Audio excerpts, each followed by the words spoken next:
Good afternoon, students. Good afternoon, ma'am. Is my voice audible to all of you? Yes, ma'am. Okay, so before this lecture, I have shared the timetable of MSc 2. Hope you people have seen the timetable. And as I think on 22nd, we are having the physics paper. As I have already mentioned, the syllabus for MSc 2 will be unit number 3 and 4. Okay, so 3 we have already completed. In unit 4, we have covered the nuclear physics portion. And today hopefully we will try to complete the unit number 4 in an entire manner. Okay, so unit 3 and unit 4 will be the syllabus for your MSc 2. Okay, so is there any doubt in that? And of course the exam will be through ERP. Timing is already shared. Now in last lecture we have started the discussion on modern physics, and we have seen certain points related to that. We have started with black body radiation. Then the problem of black body radiation was explained by the scientist Max Planck, that we have seen. And next to that, I think we have started discussion on the de Broglie's hypothesis. Okay, so we will go towards the PowerPoint presentation and then we will start our discussion. Okay, just a second. See, in this particular unit, whatever are the points mentioned, they are not in a continuation. Means, of course, the black body radiation is a different concept, and then de Broglie's hypothesis is a different concept. Just to give you the idea that what are the inventions or what are the discoveries related to modern physics. To give you that idea, these different points are combined in a single unit. Okay, so basically the modern physics starts with black body radiation, and along with that photoelectric effect is there. Then there is a Compton effect, and then Einstein's work and Max Planck's work is there. Next to that, de Broglie's hypothesis is the major milestone as far as modern physics is concerned. Next to de Broglie's hypothesis, there are several experiments like Davison-Germer experiment, then Pauli's exclusion principle, Schrodinger's wave equation, all that things are there. But that is not the part of our syllabus. That's why we are not going to have discussion on that. But you should know all that things. Okay. So what are that things? I'll give you idea in very short. But I think this was the last slide that we have seen in the last lecture. Okay. So Louis de Broglie, while completing his, while submitting his PhD work or PhD dissertation, he have given this particular study. So in 1923, Louis de Broglie has postulated, he has given the hypothesis that whatever are the fundamental particles, they shows wave-like nature. Okay, so whatever are the things that are related to light, like dual nature of light is known at that moment. So that correlation he has applied for various kinds of matter. And if he is saying that matter is having the dual nature, particle as well as wave nature, so whatever are the fundamental particles, say proton, electron, neutron, their masses were known to them. Okay, so it means they are having the particle nature that was cleared at that moment. What de Broglie has suggested, that he has suggested, along with particle nature, they shows the wave nature. And if some waves are there, of course some wavelength will be associated with that. And to calculate the wavelength of matter waves, he has given the formula lambda is equal to h divided by p. H is nothing but the Planck's constant. In last lecture you have given the value of Planck's constant, and p is nothing but the momentum of the particle. And we know to calculate the momentum, two quantities are required. One is mass of that particle, v is the velocity of the particle. Okay, so with the help of that three values, Planck's constant, then mass of the particle and velocity of the particle, one can determine the wavelength of any matter wave. or that waves, matter waves, are also called as de Broglie's waves, as they are discovered or suggested by the Louis de Broglie. Okay, so this is related to the de Broglie's hypothesis, and as I am using the word hypothesis, of course whatever suggested by Louis de Broglie, that is through his calculations, theoretical calculations. He was not having any experimental proof of that particular statement, and that's why this particular concept is known as de Broglie's hypothesis or de Broglie's suggestions. Okay. Now at this particular moment I would like to ask you one question, that whatever suggested by de Broglie, that each and every matter is having the dual nature, particle as well as wave nature. The question is that we people, we human beings, are also made up of several particles. Of course, we are having certain molecules inside our body, and of course molecules are made up of several atoms. Each atom is having the proton, electron and neutron. Okay, so means in a combination we people are having so many protons, neutrons and electrons associated with us. According to de Broglie, each and every fundamental particle is having the wave nature. Means in combination we human beings are also having some kinds of waves associated with us. So can we feel or can we recognize the wavelength associated with our body? That is the question. If we people are made up of several particles, electron, proton and neutron, of course they are having some kinds of wavelength associated with them. So can we people recognize wavelength associated with our human body? If yes, how? Or if not, why? Is the question clear to you? Would you please repeat it again? Yes, ma'am. Okay. First I'll give the statement, like each and every matter is having some wavelength associated with them according to de Broglie. Okay. Another statement, that of course we people, means can you agree that we people are made up of several particles, proton, electron Yes, and ma'am. neutron? Okay. Means each and every particle in our body is having some wave nature according to de Broglie. So the question is, can we feel wavelength associated with our body? Or can we have some wavelength associated with us? Yes, ma'am. Of course, because we are saying that whatever particles in our body, they are having some kinds of wave nature. Means our body in combination will have some wave nature, and there will be some wavelength associated with us. So can we calculate that wavelength? And can we feel that wavelength? Means, ma'am, if wavelength is short, if particle moves faster, means we can, Yes. means lambda is equals to height or mass divided by velocity. Means, Yeah, whatever you have said, that is going in a correct direction, but you are missing one thing. Akib has mentioned one thing in the chat box. Can't say properly, since we can only see the wavelength which are available in the visible spectra of light, that he has mentioned. Whatever question I have asked, the answer of that question is available on the slide itself. Okay. Here what relation is given, lambda is equal to h divided by mv, means lambda is directly proportional to the Planck's constant and it is inversely proportional to mass of the particle. Okay, and we know if we compare the two things, that is wavelength associated with the electron, single electron, and wavelength associated with human body, then of course you can feel that comparison. Electrons, they are having very small mass, that's why as lambda is having the inverse proportionality with mass, in case of electron wavelength will be higher.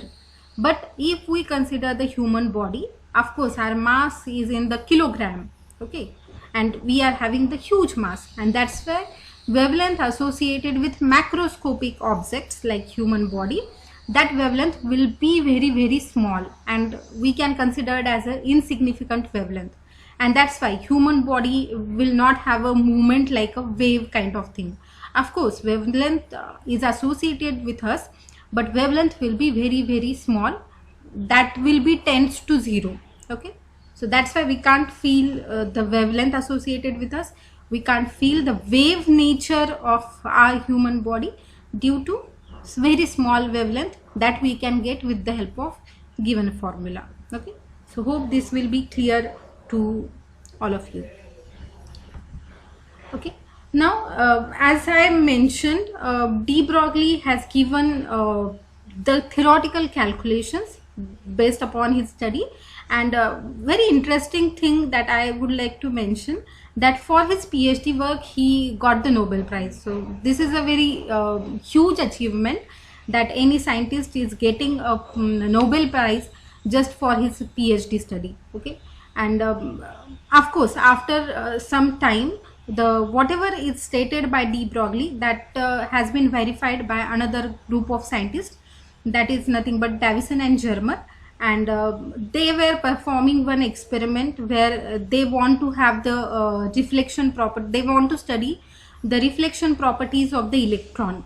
And while having that kind of experiment, they got some different kind of result, and through them they have cleared, or they have put forwarded that whatever stated by de Broglie, that is correct in a real manner. So experimental proof of de Broglie's hypothesis was given by the Davison and Germer experiment. So quickly we will see one video related to that experiment, and then we will have the discussion.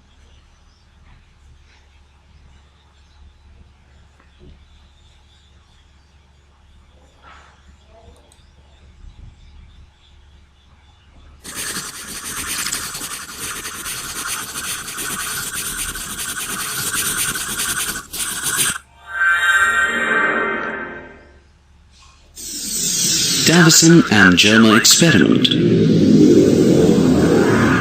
In 1924, Louis de Broglie postulated that all forms of matter have both wave and particle characteristics. According to this hypothesis, electrons, just like light, have a dual particle wave nature. Two American physicists, C.J. Davison and L.H. Germer, were the first to experimentally prove the wave nature of material particles in 1927.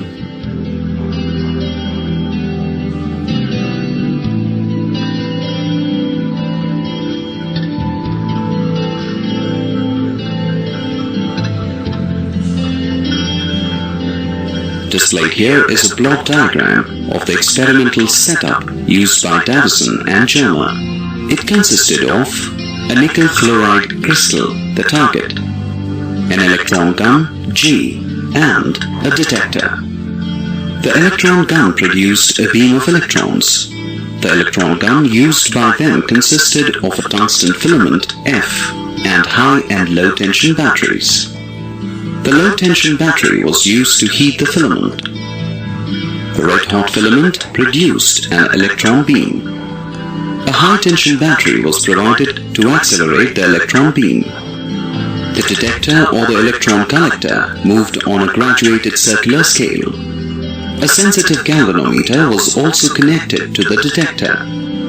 How did they perform the experiment?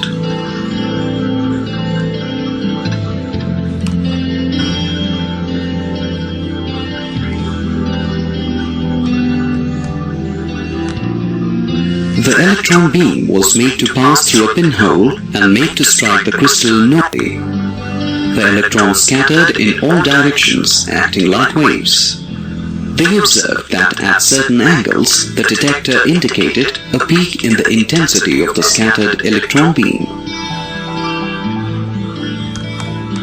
This maximum intensity was due to constructive interference, a phenomenon confined only to waves. Thus they experimentally proved the wave nature of electrons.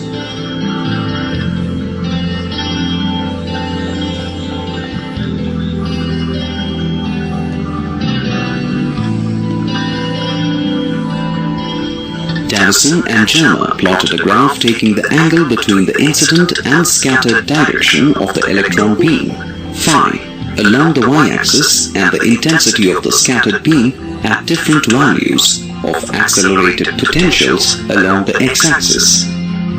The nature of the graph is shown here. From the experimental curves obtained, the following conclusions were drawn. Intensity of scattering depends upon the angle of scattering, phi. A bump or kink always occurs in the curve when phi is equal to 50 degrees. This bump or kink increases as the accelerating potential difference is increased. At 54 volts, this bump is maximum and then it decreases on further increase of potential difference. This peak indicated the wave behavior of the electrons. Thus, Davison-Germer experiment verifies de Broglie's hypothesis of wave nature of matter particles.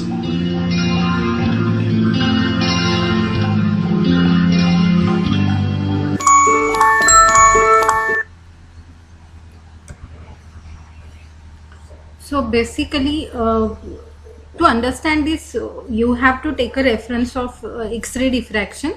So basically, Davison and Germer, they were interested to study the reflection properties of electron from the nickel crystal, and that's why they have made that arrangement.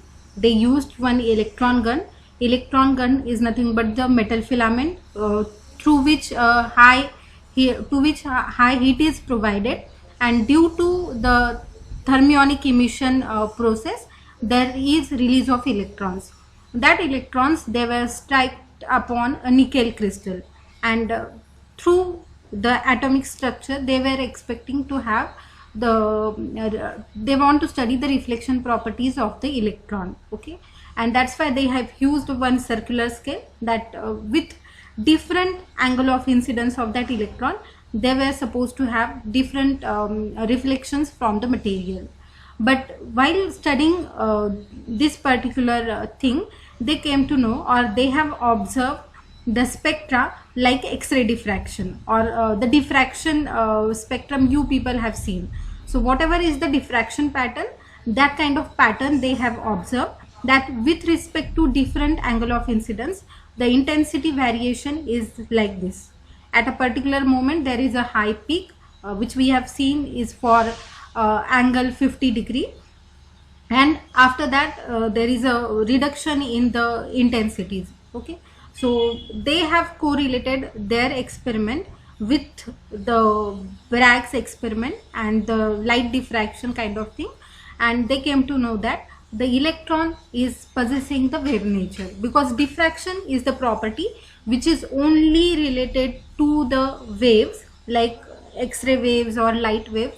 So that kind of properties are also shown by the electron, and that's why they confirm that whatever said by de Broglie, that these fundamental particles, protons, electrons, neutrons, they are having the wave nature, that is in the reality. Okay, so with the help of this experiment, the experimental proof of de Broglie's hypothesis has been provided. Okay, so this is diffraction pattern that is obtained with this particular experiment, and this is the graph which is showing that whatever is the angle, how angle is having the correlation with the intensity. So that is Davison and Germer experiment related to de Broglie's hypothesis. Okay, so up to this point, what we have seen, that how the modern physics has evolved. Then major breakthrough of modern physics is the wave particle duality. Of course, with de Broglie's hypothesis, it is known that matters are having the dual nature, and de Broglie's hypothesis is the experimental proof of that particular statement. Now after this, the studies has been done in such a manner that whatever are the waves, they should have they are having some wave function associated with them. Like you people might have seen for the Light waves are having certain wave equation associated with them. Sound waves are having certain kinds of equations associated with them. So like this, whatever are the matter waves, they are having some wave function, means how the waves are propagating, that is given with the help of that formula. Okay, so that wave function related study was given by the Schrodinger, and Schrodinger has provided the explanation of the wave function. Again, as I am saying, this is not part of your syllabus, just for your understanding that how this study has been there in the continuation. So after the Davison and Germer experiment, wave equations are calculated. Next to that, another important thing of modern physics is the potential barrier related calculations. So and related to that, there is one effect known as tunneling effect. So do you have any idea related to tunneling effect? Because whatever are the next points that are related to tunneling effect and all. So have you heard this particular word, tunneling effect or potential barrier problem? Potential barrier सुना है ma'am. Potential barrier सुना है.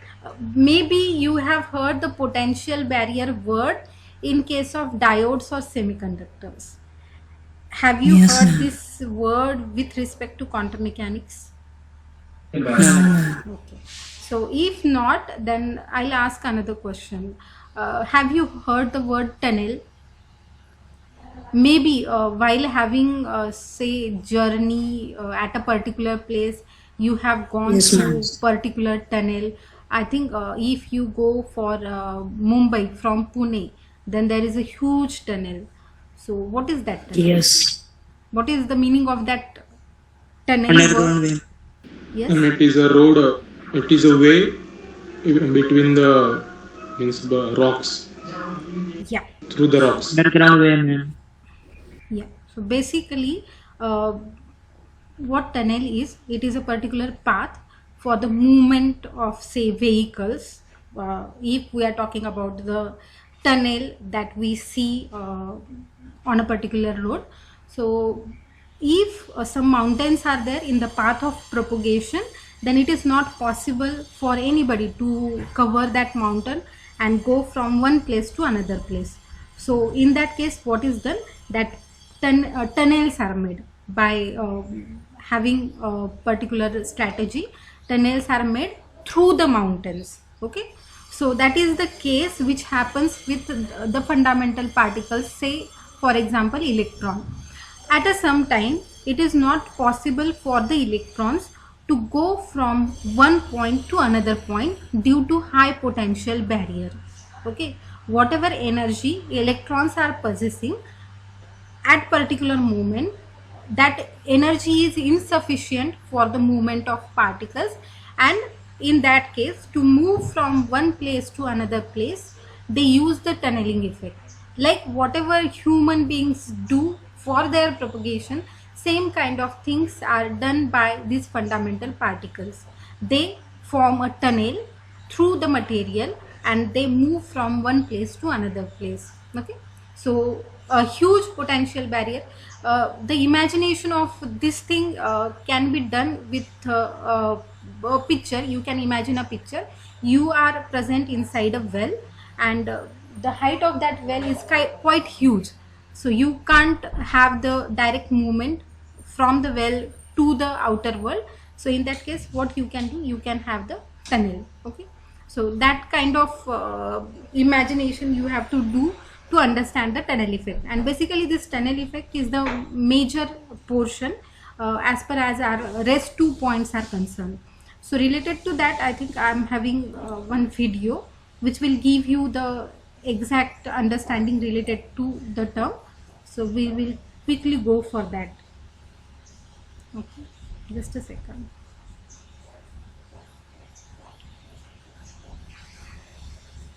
I think 2 videos that I have found are very interesting as far as this next point is concerned.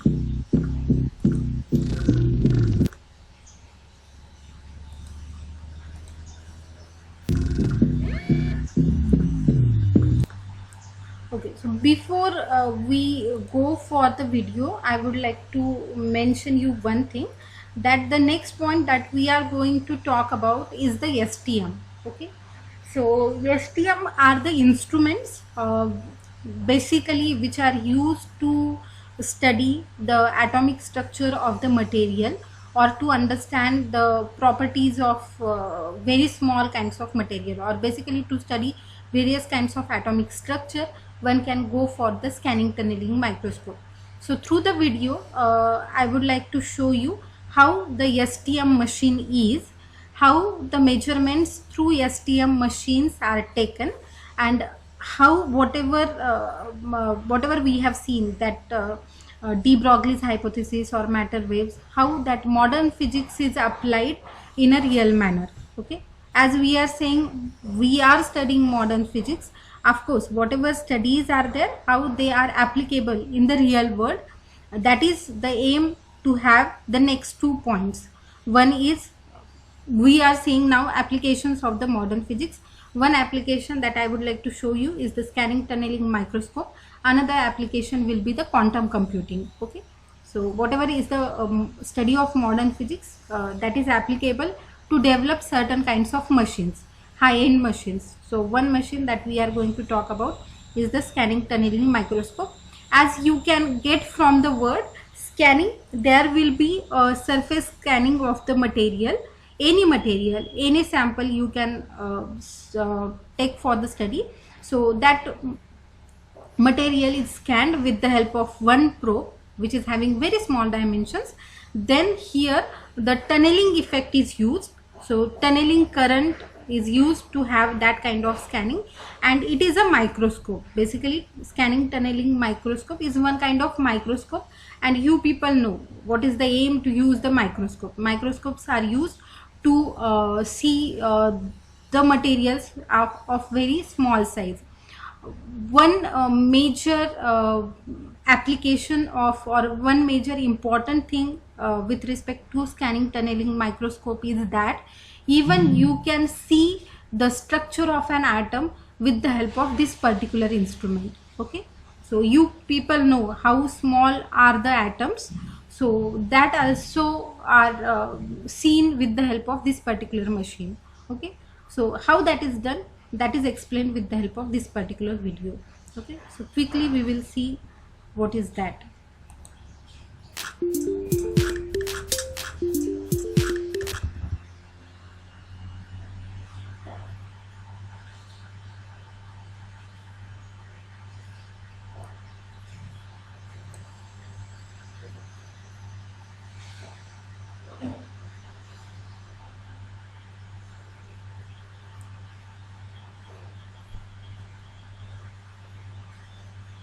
Just a second, I think there is a network issue at my end, so it will start with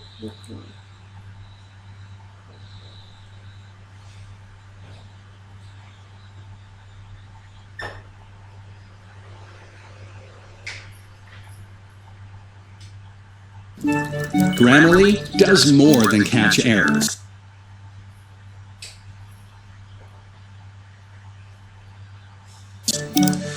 With Grammarly, you can find really good.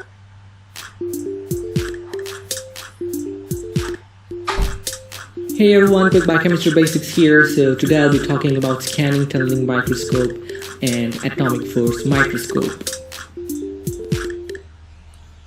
The scanning tunneling microscope works on the principle of tunneling effect.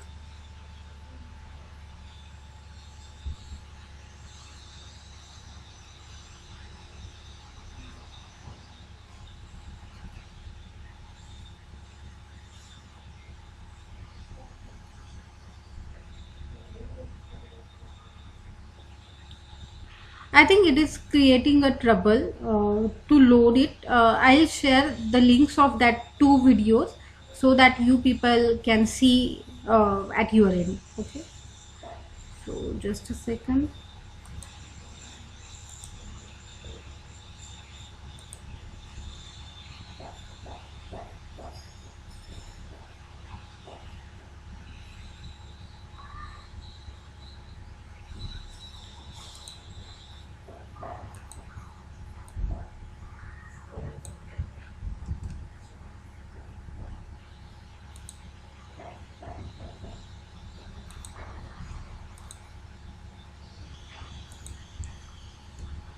Okay, so I have shared the link in the chat box. So whenever you will get time, you can go through the video. I want to show you that one just to give you the idea how that scanning is done in actual, but I think that is not possible right now. Okay, so quickly we will go towards the contents. Okay, so these were the two scientists. Have you got the links?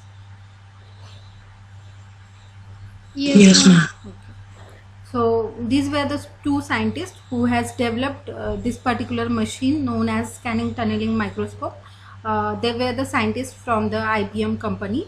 So Gerd Benning and Heinrich Rohrer is the name, and for their discovery, for their this particular invention, they got the Nobel Prize in the 1986.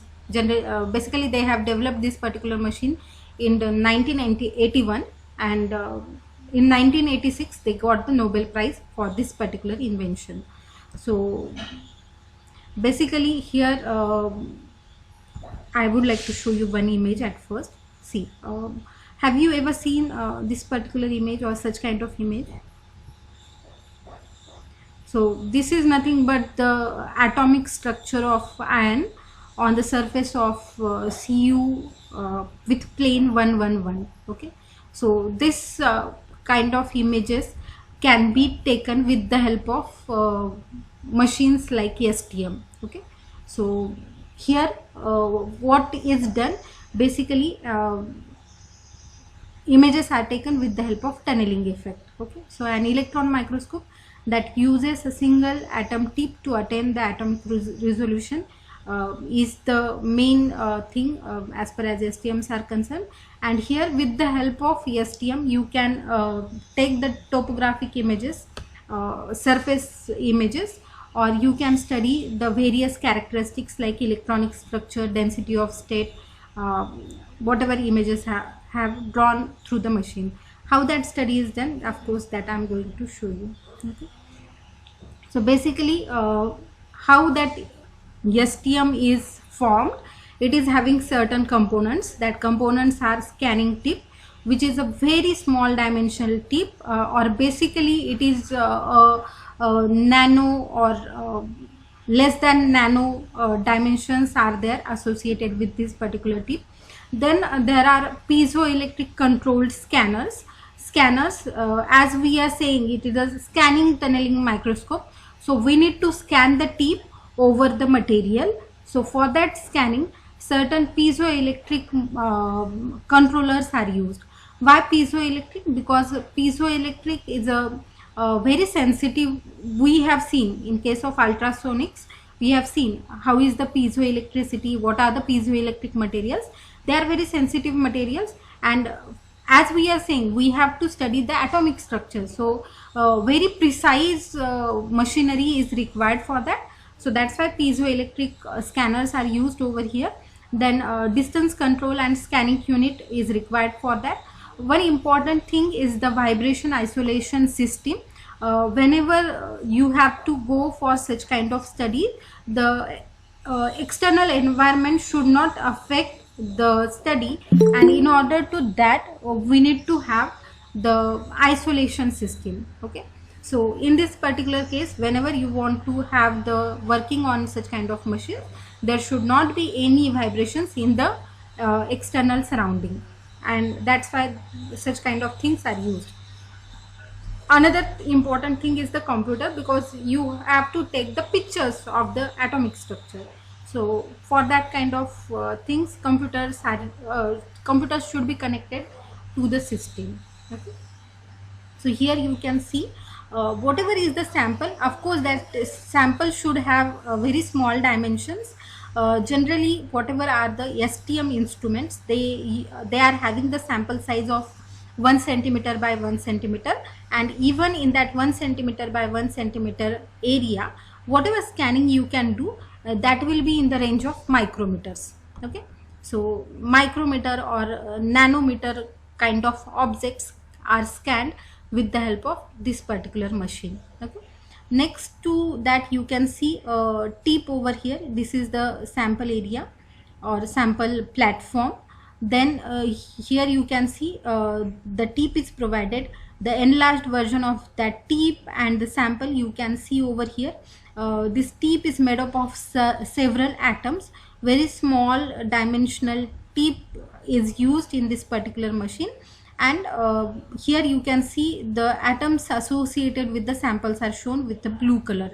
And generally here, while having the scanning, a tunneling current is generated. So here there is no any physical contact with this tip and the sample, but with the help of tunneling effect, connection is made in between the tip and the sample, and through which certain characteristics are measured. Okay, so here you can see the tunneling current amplifier is used, because that current will be of very small magnitude, so we need to amplify that signals, and then with some circuitry we have to convert that current through some image kind of thing, and that's why here you can see the data processing and display is used, which will be associated with any computer.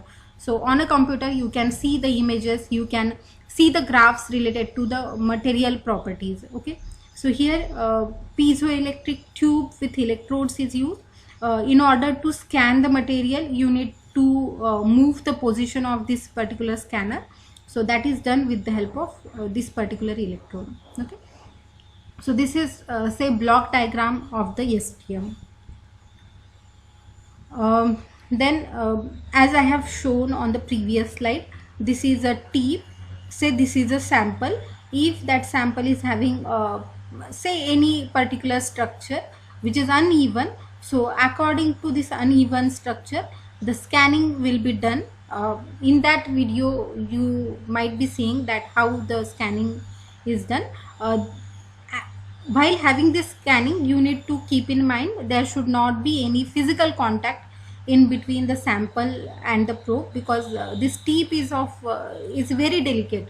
So if that connects with the sample, then of course there will be damage of the tip. So that's why you need to keep a particular distance in between the tip and the sample. And to move this tip in a particular direction, because you have to scan a sample over particular area, so for that this X, Y and Z scanners are used. So you can move the tip in a X direction, you can have the Y direction movement, and you can have the Z direction movement with the of that tip with the help of the scanner. And then some electronic circuitry is used over here. Okay, so here you can see the path how one can scan the sample. So if you start from this particular place, then you can move the scanner in a such a manner. Okay, so the path is provided over here. Then how this STM works, that is provided over here. Basically the movement of the STM, or the major principle that is involved in the STM, is based on the quantum mechanical tunneling. So tunneling current is generated in between the tip and the sample, and that is used to take the images at a very small level. Okay, then applied voltage between the sharp tip and the surface, then small tunneling current is produced. Okay, and that current is recorded for further use. Then small electric current under the circumstances without the need for the tip to touch the surface. So by avoiding the contact, these measurements can be done. And here you can see as irregularities are associated with the samples, so according to that this movement of the tip will be there. At every time you have to keep a standard distance in between the tip and the sample, and that's why tip will be moved, or the scanning will be done in such a manner that that gap is maintained at each and every level, and according to that you can get the topography or conducting properties of the material. Okay, so how the tunneling works, that is provided over here. No possibility of electron flows without a direct contact. There is no any direct contact in between the sample and the that tip, small tip, even though with the help of that tunneling current one can get the whatever applications are there that one can get with the help of that particular machine. a quantum mechanical particle behaves in its wave function. Wave function is the what we can say, it is the property of each and every matter wave. Okay, so how the movement will be there, so that is defined with the help of wave function. So that is done in this particular machine.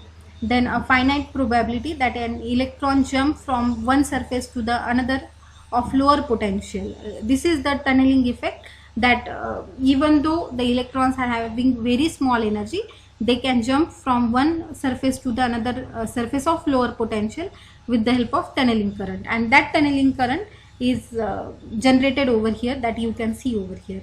Okay, so the electron from one end are going towards the tip direction, and due to that the tunneling current is generated over here.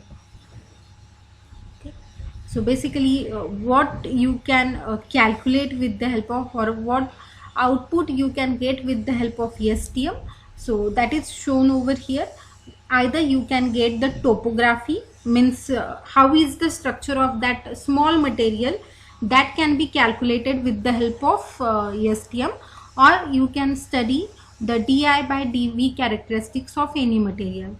Di by dv means current voltage characteristics, like for Zener diode you people have carried out the current voltage characteristics. So like this, for very small samples which are having very small dimensions in the range of nanometers or below 2 nanometers, one can determine the characteristics with the help of this particular machine. Okay. So what are the advantages to use this STM is that you can have the very easy machine with the help of, you can study the smaller structures. Even there is a facility that you can move the atoms with the help of this particular machine. You can arrange the atoms in a particular manner, that is also done with the help of this machine. Then you can have the variation in the temperatures at the atomic level, and with respect to temperature how the structure of that material is changing, that you can see with the help of this particular machine. Then you can have the measurements in different environments. Even with the help of air medium you can study the material.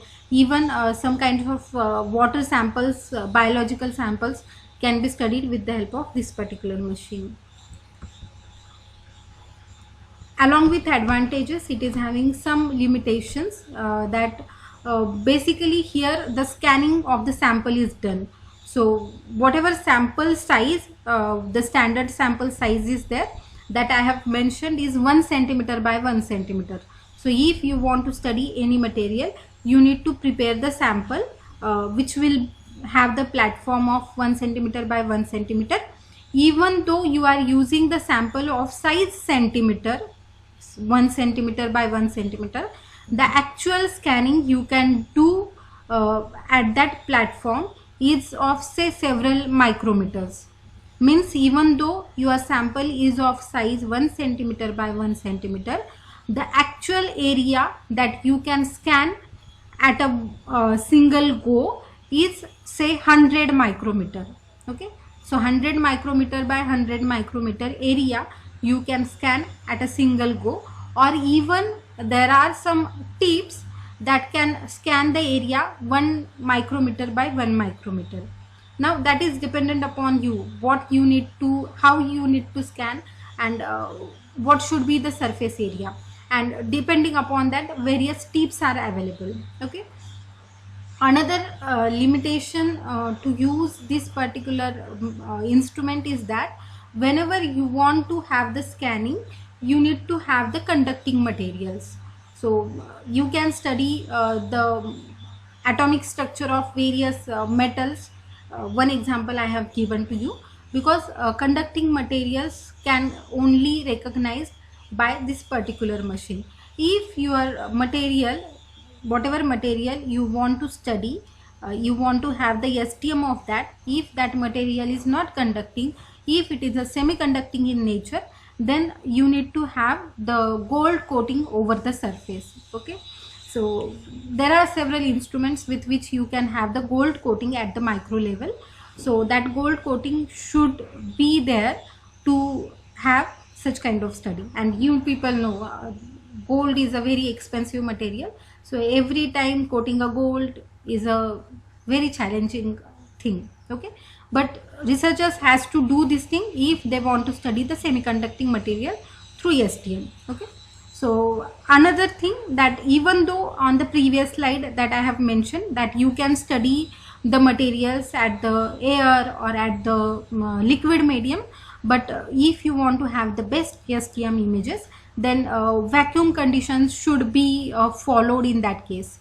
And basically this thing is very challenging if one has to use the biological samples, or if you are having some powdered material that cannot be analyzed with the help of STM, because at a certain moment for some kinds of study you need to create the vacuum over there. Okay, so that will be a challenging thing to use this particular machine.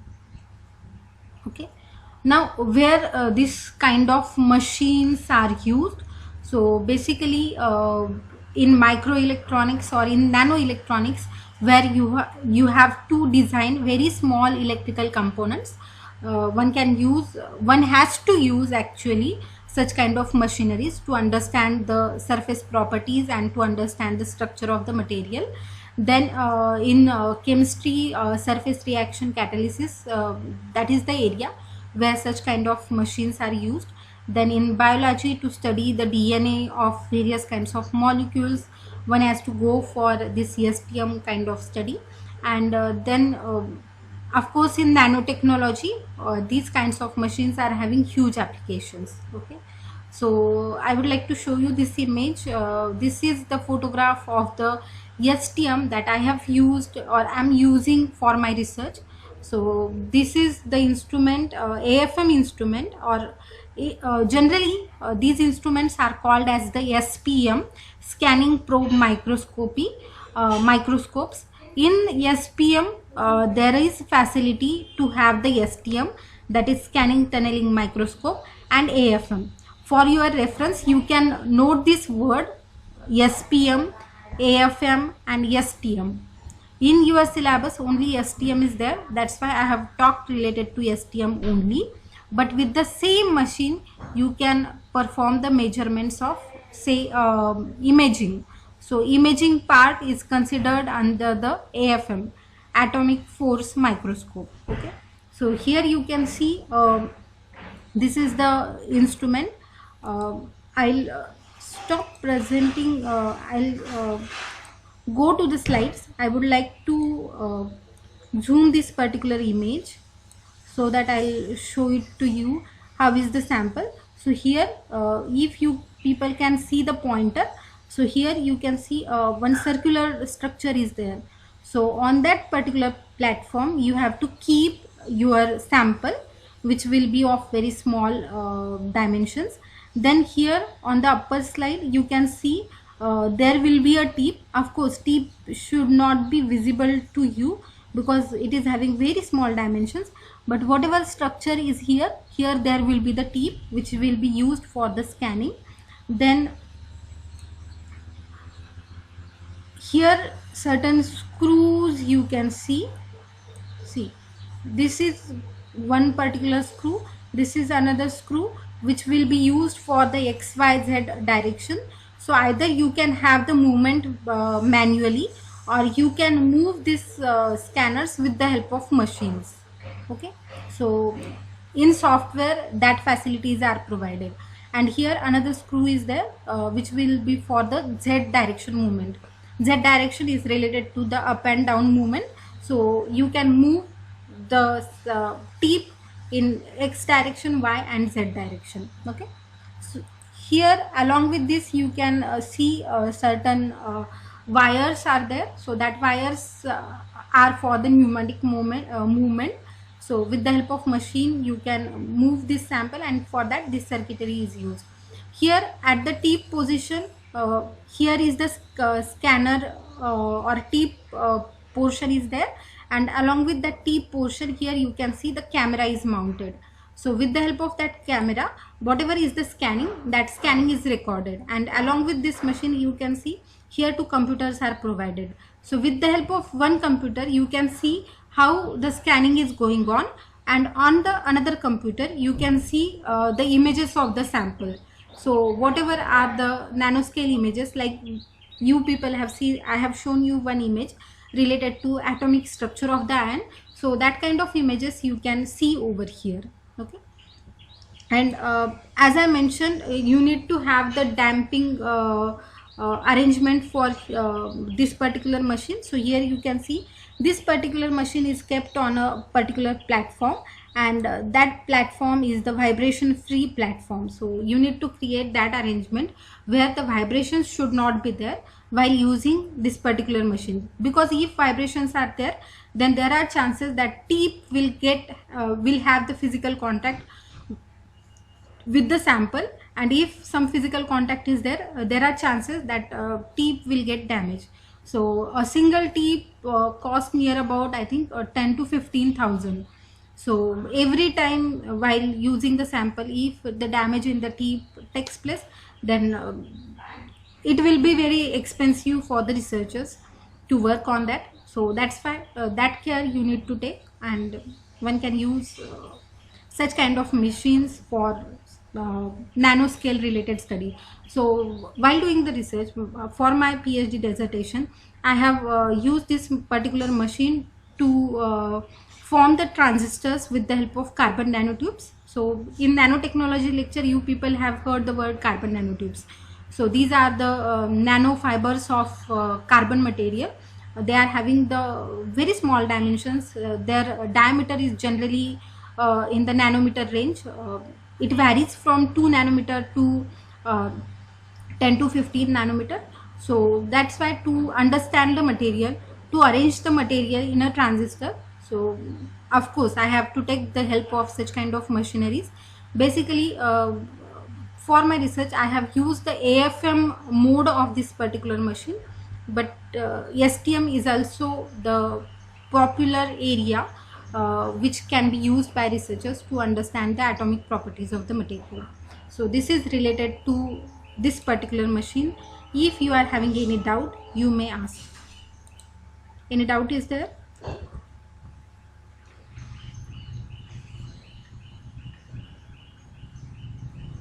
Yes. Okay. If not, of course, when you will go through the video, you will get to know related to the STM in a detailed manner. Okay. Then another thing with respect to this particular quantum physics or quantum mechanics is the quantum computing.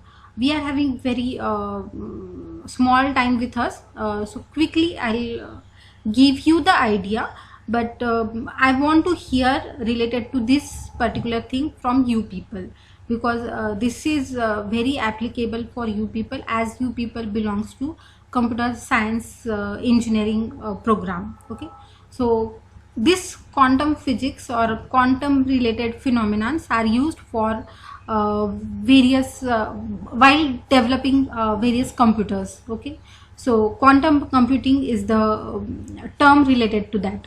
Okay, so you people might have seen the evolution in the computers. Earlier, whatever computers were developed, at first whatever computers were there, they were having the huge size, and in that huge size very small functions can be performed. So that you people know. Next to that, in the in 2000s and all, 2010 and all, whatever were the computer, desktop computer, they were having the certain functionalities, some more functionalities, but the size was huge. Nowadays, whatever computers, laptops we people are using, they are very small in size, but the functionality that we can perform with the help of the machines, that is very huge. Even the same case is observed with telephones or the mobile phones. Earlier, whatever telephones we people have used, they are very bulky, and only receiving the phone call and doing the phone call, that was the thing that we have done with that telephones. Nowadays, whatever mobile phones we are using, they are having the huge amount of functionalities in a very small area. Okay, so how that things are possible? So quantum mechanics is the idea related to that. Of course, there will be a quantum mechanics and the nanotechnology. So blend of that is used to have the miniaturizations in the system. So how that miniaturization has started? So the picture you can see on the screen is the picture of the scientist Feynman, and he has given this particular study. So one statement you can see on the screen that I think I can safely say that nobody understands the quantum mechanics. That is the said by the Feynman, and he is the person who has got the Nobel Prize for the quantum electrodynamics. So he is having very famous sentences related to the quantum mechanics. So this is one particular statement that he has provided, but along with that he has given certain breakthroughs in quantum mechanics. He has proposed that smaller systems can be formed and they can be worked, their work or their principle should be based on the quantum mechanics, and he has proposed that kind of ideas. Related to that, several scientists have worked on the Feynman's thought, and they have developed the smaller machines which uses the quantum mechanics as their principle. And of course nowadays we people can see this quantum computation and quantum computers in a real manner. So quantum computation and quantum information, they can be used, they basically uses quantum mechanics in their study, and where we can find the applications. So applications are in the computer science, they are used for the digital design, they are used for the cryptography, where you need to have the where you can have the security kind of applications. So quantum computation and quantum information is used for this particular area. Okay, so what quantum computation is? So computation with atomic scale dynamics is the major point as far as quantum computation is done, and basically the computers, quantum computers formed with this principle, they uses various laws of quantum mechanics. So as I said, I'm going to give you this assignment that search more material related to quantum computation or quantum computing, and you have to present that material. Of course, when you have to done this particular assignment, that I'm going to give you, but after some days, once your MSc2 gets over, I'll give you this assignment to you. Okay, so whatever are the components of quantum computer, wide variety of that components uses this particular quantum tunneling effect. Okay, so at the end of this particular lecture, I would like to show you this particular sentence. Again, this sentence is given by the Richard Feynman.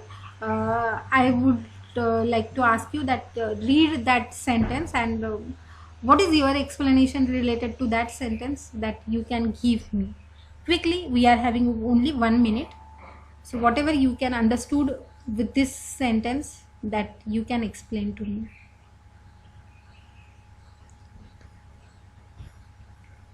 It is very funny statement. At the same time, it is having a very deep significance as far as quantum mechanics is concerned. So of course, whatever is said by Richard Feynman, it is 100% true in a real sense, and that one need to understand. Okay, so is anybody who was to say related to this statement?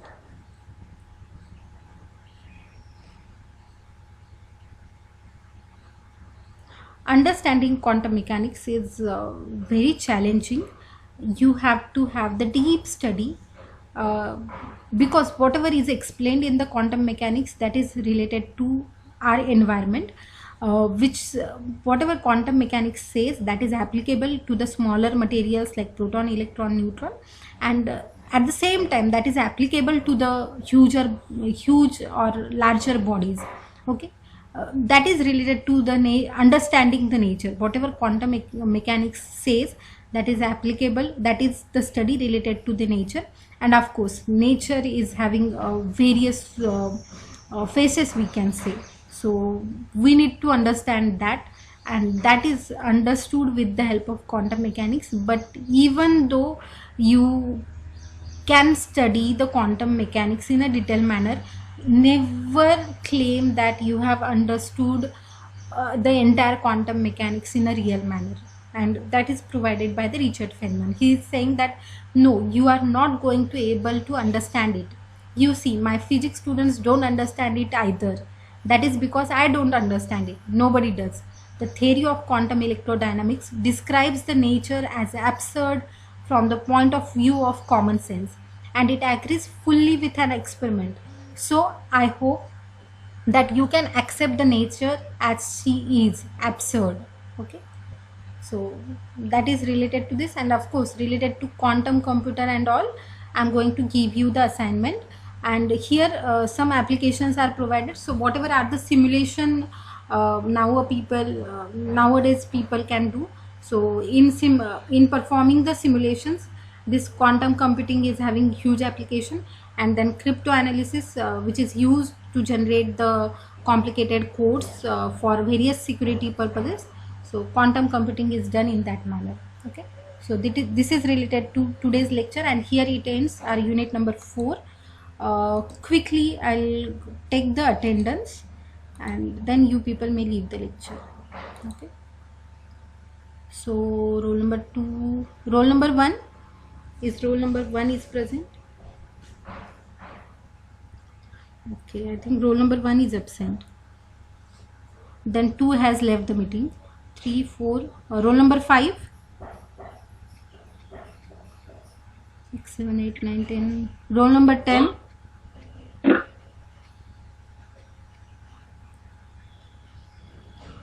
roll number 14, Present, ma'am. roll number 14 is present. Okay, 16,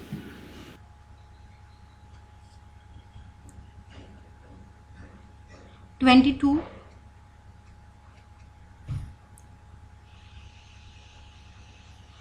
28. So absent roll numbers are 1, 5, 10, 16, 22, 28.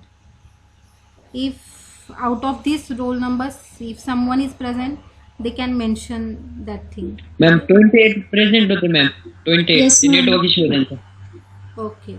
So absent roll numbers are roll number 1, 5, 10, 16 and 22. Is it correct? Okay. Hope it will be correct. Okay. So this is related to our 4th unit, that is nothing but the nuclear physics and modern physics. Okay. Akib has mentioned something in the chat box. Since he says that nobody understands quantum mechanics, then how theories are invented? Akib, whatever said by Feynman, it is related to the entire quantum mechanics. Okay, so one cannot claim that he or she has understood the entire universe in a detailed manner. So he want to mention that thing. Even the quantum mechanics is applicable to the smaller objects, and even that is applicable to the huge objects like various stars and suns and all that things. Okay, so from micro to macro, the quantum mechanics is applicable, and to understand that, of course, you need to have that kind of capabilities. So that is mentioned. Yeah, of course, if you are having any questions, you may stay here. Otherwise, you may leave the meeting. Okay. So thank you all of you. Thank you ma'am. Bye ma'am. Bye. Have a nice day, ma'am. Same to you. Bye.